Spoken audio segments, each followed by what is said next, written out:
Hello. All right. This is my first YouTube live. I'm psyched. If you are here, I don't know how this works really. So if you're here, if you can see me, can you put something in the chat? Today we are going to be talking about Bartok Concerto for Orchestra. I see a few people here. Can you all put something in the chat? It says chat is disconnected. Why is that?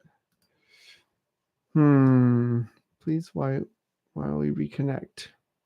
Okay, let's try this. All right, let's see. I see a few people here, but I can't confirm that you can hear me. Chat is disconnected. Okay, well, that's interesting. How do I know that you can hear me? I think we're going to have to go on faith. All right, I know this is a little bit wonky here. Okay, where are you from? I wish I could hear you. I can't see you. I can't hear you. This is awkward. All right, I see a few of you joining. Thank you, Matt Rapucci. I got your text. Okay, awesome. So here, what we're going to do is I'm going to share the screen here to Bartok Concerto. Matt, since I got you there on the text, can you let me know if this is, can you all see this okay? Awesome. All right, so we're going to get started here. Talking about this great piece. This Bartok Concerto for Orchestra is a really great audition piece. Several excerpts in here that we can talk about. I would say probably three main excerpts. This opening page, the game of pairs in the second movement, and the last movement, which has got some high stuff. So I'm going to go through this kind of page by page. And Matt, would you let me know? Is the sound clear enough? Is it loud enough? I can adjust if you want to let me know. Okay. And you all can see my mouse here, which is great. And by the way, this is not my part. This is just off of IMSLP. If you want to grab it there, it's really easy to get. All right, so let's get started. In the first movement here, we have this trumpet trio. And one of the things that's interesting is the language background of that Bela Bartok, just like his name, you've heard this Bela Bartok, which comes back in the third movement. I'll talk about that in a minute. But the phonetics of this language is very strong on the first sound you make, Bela Bartok, and so it would be very appropriate in this first iteration of the trumpet part here, the first sounds you make to go ba ba ba bum. This week we're playing this, and we are definitely elongating and being a little bit more firm on the first note, and then we want to lead to the next note just with a little bit of voice leading to make sure that we can draw the listener to the next bar. If you show a little ambiguity with that first rhythm, we want to make sure that we sort of balance that out with a little bit of voice leading.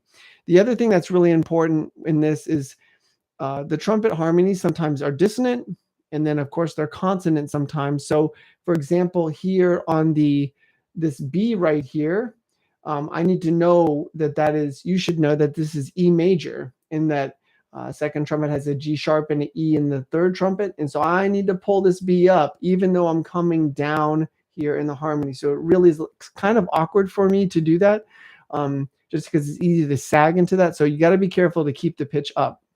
All right, I'm going to demonstrate this a little bit, and then somebody give me a little heads up about the sound quality.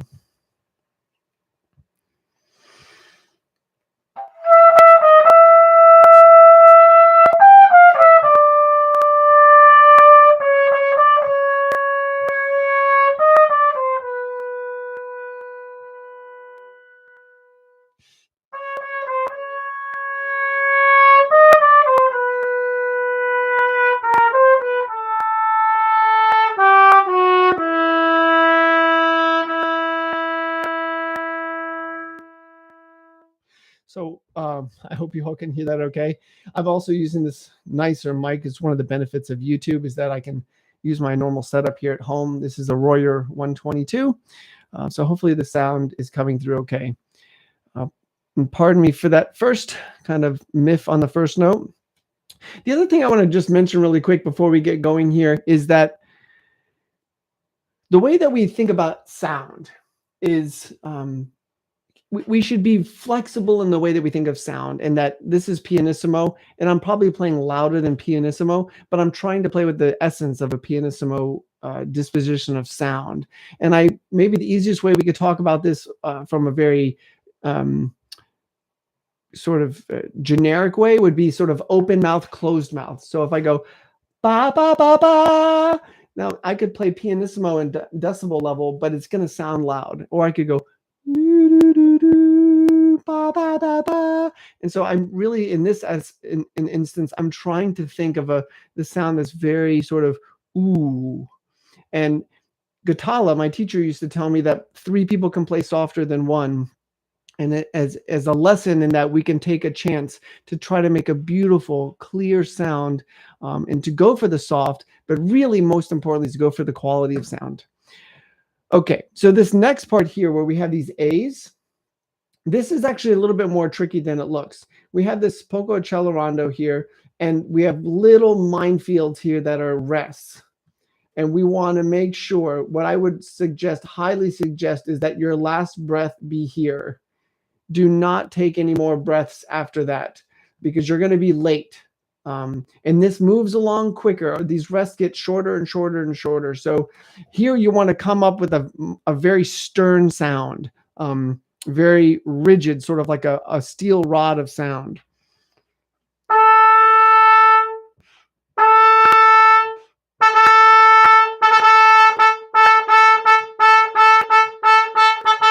You almost get into a 1.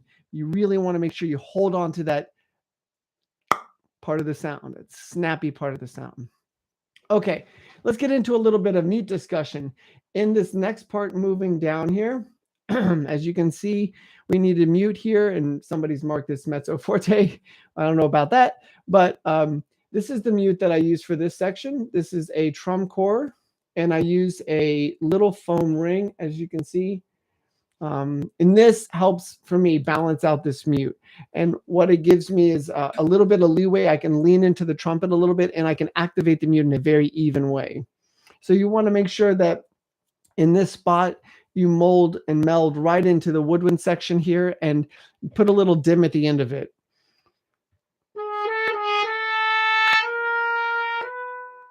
And I'll take a chance to fade into that B so that you really can't hear that I end that. Really going for a different color here. All right, now moving on to this. This is a great first and second trumpet moment here. And I would say the most important thing here is, besides the clear rhythm and articulation, is to hold the energy all the way to the end. Same thing with the next iteration. When you play this, except for this dim here, but hold this. This is a moment I think you want to stay present.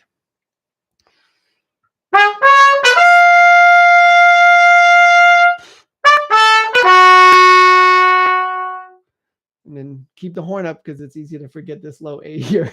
But this is a great moment. Make sure you're blending and having the same kind of quality with the second trumpet, not fighting each other. So if that means you both play at a little bit less to make sure that you're aligned, then it'll sound actually more powerful. All right, this is when I said 3 excerpt sections, I think that I misspoke. This would be probably 4 if I include this section. This is important here to talk about. See these marcato markings? We have these little canonic things that are happening throughout the whole section here. It starts with second trombone, it goes to second trumpet, it goes to first trumpet, it goes to second trumpet, then it flips, and so the pattern flips. But the important thing to describe here is these marcato markings. These should be the ones that are coming out, and the other notes can be a little bit more dance-like. The tenuto here should be different, and these notes should not sound as percussive or as strong as the first 2 notes that need to kind of pop out throughout the whole excerpt. And so I'm going to hit these notes and make sure they're not too short.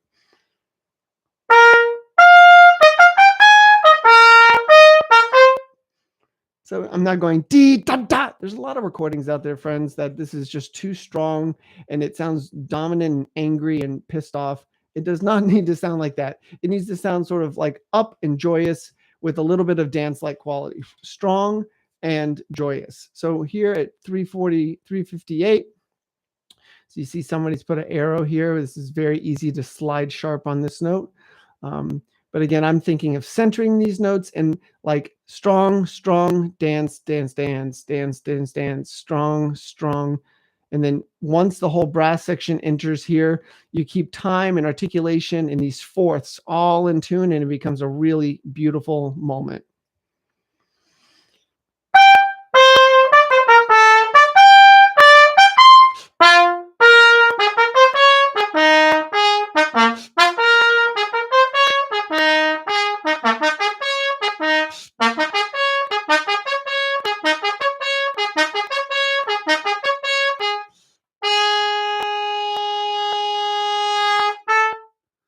And hold this all the way to the end. Matt, can you give me a little feedback? Is the sound okay? Good. It has a little crackle. Okay, I'm going to turn it down a little bit. Let's turn it down once. Thanks. All right, let's move on here. I really wish, if any of you know, I don't know, I guess I can't see the chat still. It's still disabled. I don't know why. See, edit.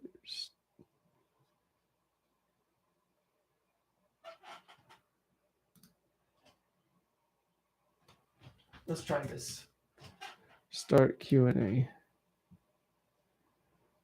Okay, can you all chat in there now? Can you all try to chat? I don't know if it's working, but okay. Sorry, let's move on. All right, let's go to this second movement, which is an excerpt that you're very likely to have. And now I'm going to use a different mute for this. This is what I use for sort of tutti orchestra softs with the foam. And this is a new mute that I just got. This is tattoo mute. You all see that? You can look by the shape, T-A-T-U. Really, it's really, really, really light. Really light. It's like, man, it's like, feels like cardboard. And you barely have to put it in there. And I think I like this, and the second trumpet likes this too, because the low C is not sharp. If you play this, I've done this on Wick, and I like the Wick because of the character of the sound, but it is almost impossible to play this in time with another person if you're over accentuating the color of the beginning of the note. Does that make sense? So when I did this before, I would use Wick because I thought it was a great biting sound, but it would always go blah, blah, blah, blah, blah, blah, blah. And this has a good color, but it doesn't accentuate that too much. So the Bela, Bartok, and we're going to have that kind of iteration here with the long short. And we want to, I think this is sort of like Peter Pettigrew. You know, we want to think very crisp and clean, lots of character, very attentive to time, being and consistent articulation. But I would say don't be afraid to show a little character and a little bit of strong, weak. Bum, bum, bum, bum, bum, bum, bum.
Sorry about the little ghost there. It's funny, I was looking at the part, breathing where it said to breathe, but since this is not my part, it threw me off a little bit. Okay, so what I tried to demonstrate there is solid time throughout the whole thing. And then when we get to 123, I know it says mezzo forte, but what I talked about this morning in rehearsal is that um, I totally believe that mezzo forte is um, a suggested sort of sonority here. And I think it's better if we start with a little bit of a more of a mezzo piano and then give us some room to grow as the phrase grows. La da dum, get it open here, and then come back. La da dee bom. That we don't want to go from mezzo forte, and then when the phrase wants to grow, then it gets a little too heavy and intense. To me, this seems like solemn, beautiful, sort of cathedral-like choir. It's a beautiful brass sound, looking for nice evenness. And sometimes we'll put a little lift there in appropriate places. That's totally up to you and how you want to play this to some degree. But it's really important that, again, we go back to this opening of the Bartok first movement, the B, B, B, B. It's sort of like, in my mind, it's the same kind of character of like beautiful, warm, really a contrast between dee, da, da, da, da, da, da, da, dee, da, dum. And sometimes I feel that brass players see mezzo forte and it's sort of one-stop shopping. Da da da da dee da. But I think we can think about this in a very more sophisticated and in some ways sophisticated in that we're going for simplicity rather than just sort of like open mouth kind of sound. Okay, then we have a return to this theme, except it is now mezzo forte, a little bit more conviction in the music. And in these spots here, careful of these big skips because that can screw with time and that kind of thing. All right, so this third movement is a great moment for the first trumpet.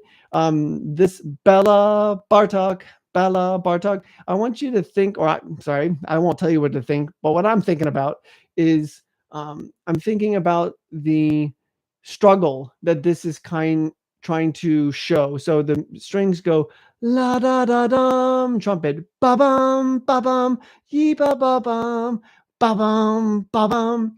And I think it's kind of important that when a composer, anytime a composer writes a note again, I feel like there's a massive opportunity to say something musically. So here we have ba bum and then C sharp on the downbeat again.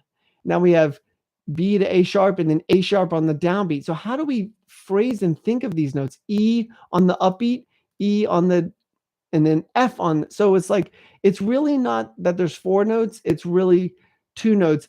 Bum, bum, and then bum, bum. Does that make sense? And then of course it evolves a little bit from this. And then the music continues to try to have this story. And then here at 93, triple fortissimo, octave E flats in the trumpets is really where we've arrived at sort of a musical moment of like, this is what I believe, or some sort of big statement here. So this is non troppo and it's forte. You see somebody's written here a couple extra Fs. This is a moment where I think you can really be a soloist, obviously adhering to playing with your colleagues, but really it's a outlier. You have one big strong voice in the first trumpet.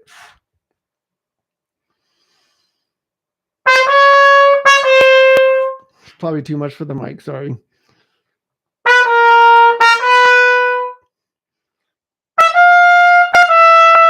That kind of idea. And then at 52 here, you want to show these, do these crescendos and hold this all the way to the end. That's going to hold the tension.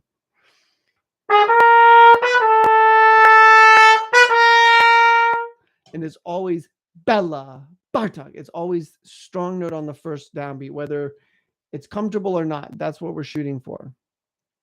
All right, the fourth movement really doesn't have much except just a little bit of mute shenanigans here. You're going to have to hold the mute here, and then because you got to get it out relatively quick, and then you've got no time to get it back here. So my sounds like really trite advice here, but keep the right hand loose here. So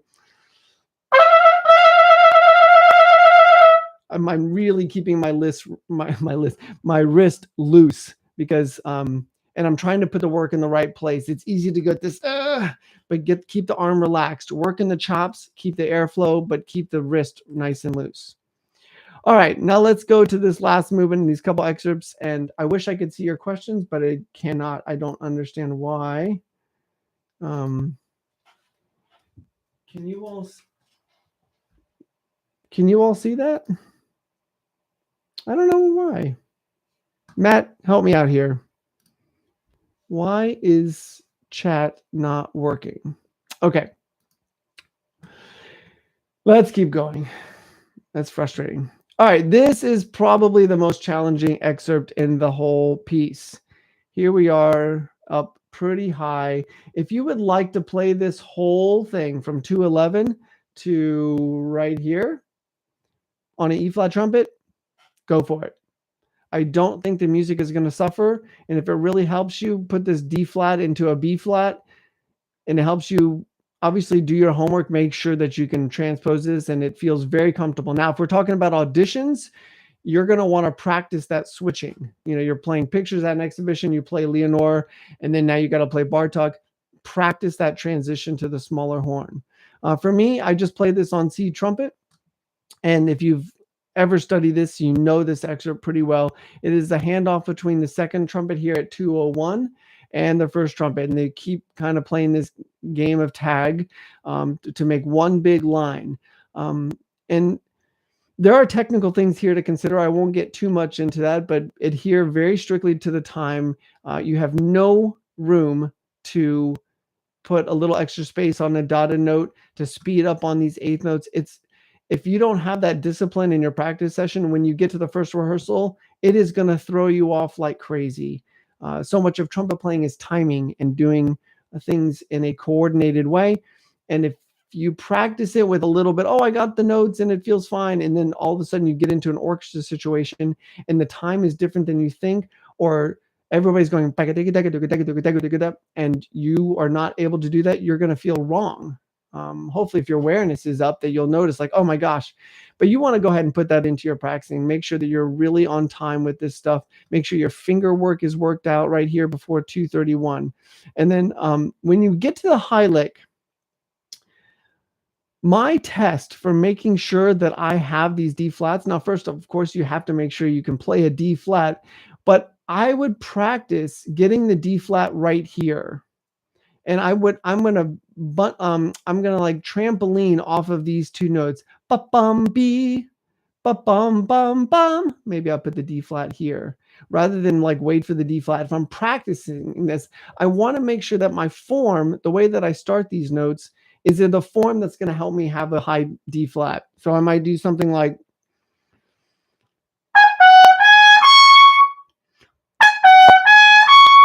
just to make sure I have it rather than to play all these other notes. And you might practice doing that. Like you might practice holding the D flat for a little bit. And can you articulate the D flat? You might do something like, or you might transpose this and go, and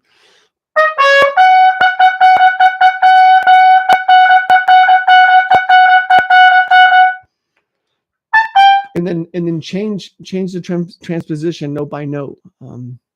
You could play, you could try to play this in several different keys lower to make sure that you're got the form. But I think the most important thing is that you have access to that D flat and that you can do it in a way where you have flexibility. Now, I'm not going to get into trumpet mechanics. That'll be another time.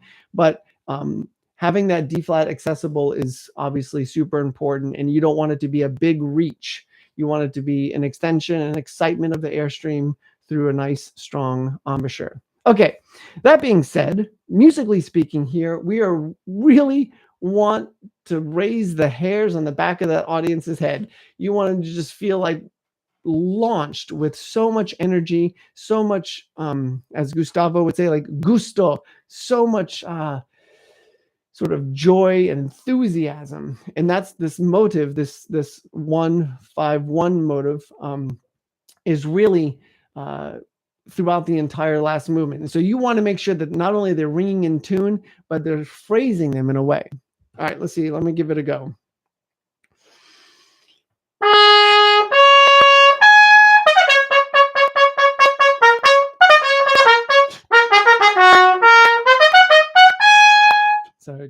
second trumpet.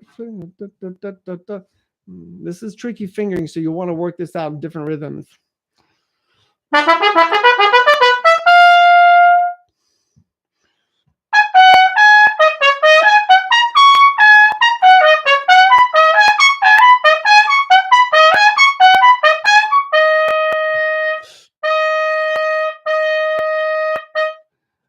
So what happened? I got a little too choppy there, and so my tongue is working, but I forgot to think of the linear thing. So I'll try this again, and I'll try to hold on to a little bit more of the long notes to help me have that kind of leverage where the tongue raising will do something rather than being tongue position without air support.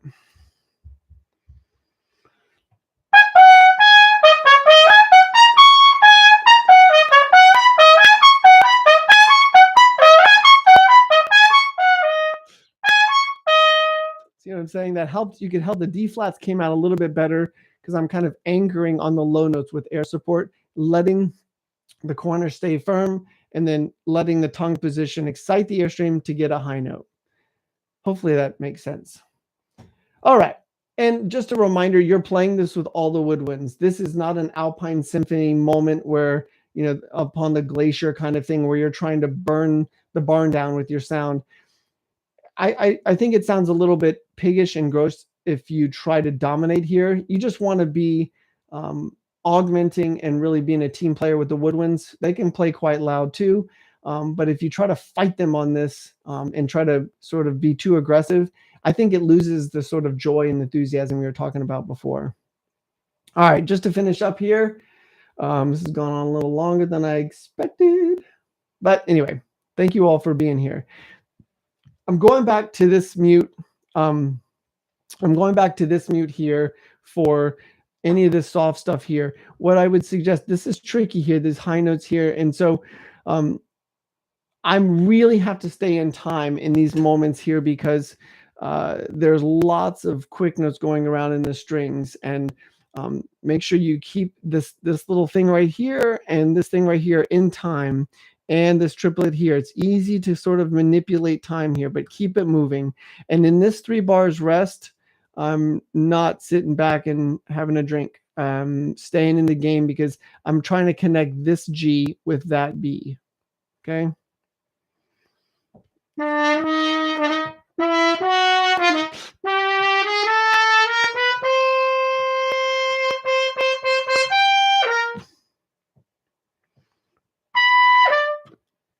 And of course, it helps if you can hear this B, even though you've just played a B flat here. All right, so moving on. Here's the motive again. Second trumpet has it first. You have it next. Put little pings on here. You want these to kind of poke out of the texture.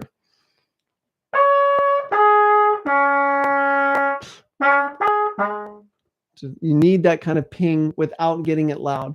That'll help it kind of sound sneaky and but at the same time project. All right, now the grand finale here. You play this little cat and mouse game with the second trumpet. Bum, bum, bum, dee, da, dee, da, dee. This note should be short. Ask the second trumpet player here to make sure they do not hang over. That is bum short. And now you're unison. And you're in octaves with the first trombone. And you got this high C. So again, it is better to be a team player and you both win on this high C rather than you both going for it like crazy and not being in tune, and then it sounds diminished. So think big picture, fortissimo, but thinking big phrasing.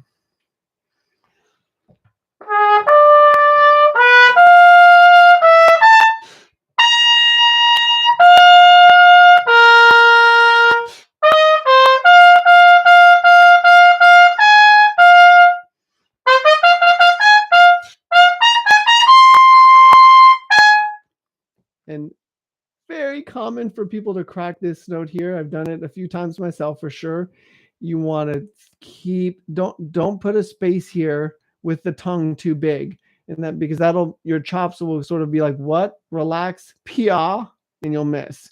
So I want to put a little line here connecting these, making sure that I'm really supporting, and I don't really need to tongue this note that hard if I'm supporting the high C well, right? It's not like I need the tongue to over accentuate it. So keeping the form good here and not putting too much of a space, because it's so easy to go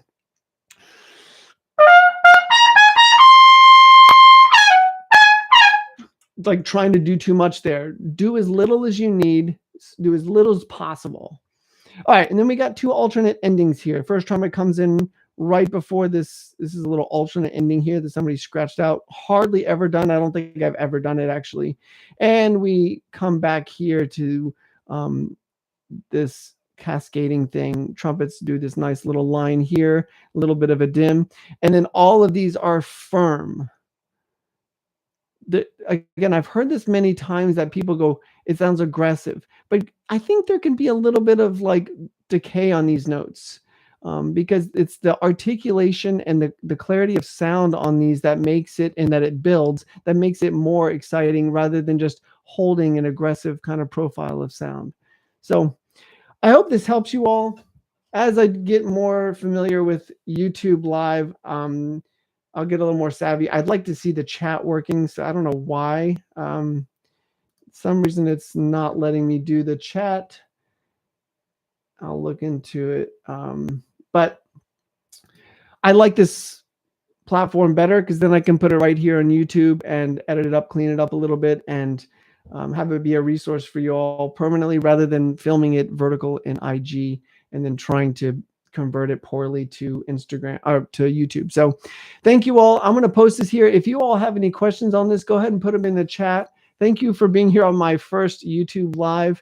Have a fantastic day. If you want to do deep dives into your trumpet playing, if you're thinking about having a great experience this summer and you want to have a good community, tons of good information, lots of results from your practice, because sometimes we don't get it. Check out my TMC on my website, tomhooten.com. I only have one spot left for the TMC Pro Plus, but then there's lots of spots for people to sort of have everything in the course, but private lessons. And there's a lot there, some great artists. Thanks for tuning in. Have a great day, everybody. Take care.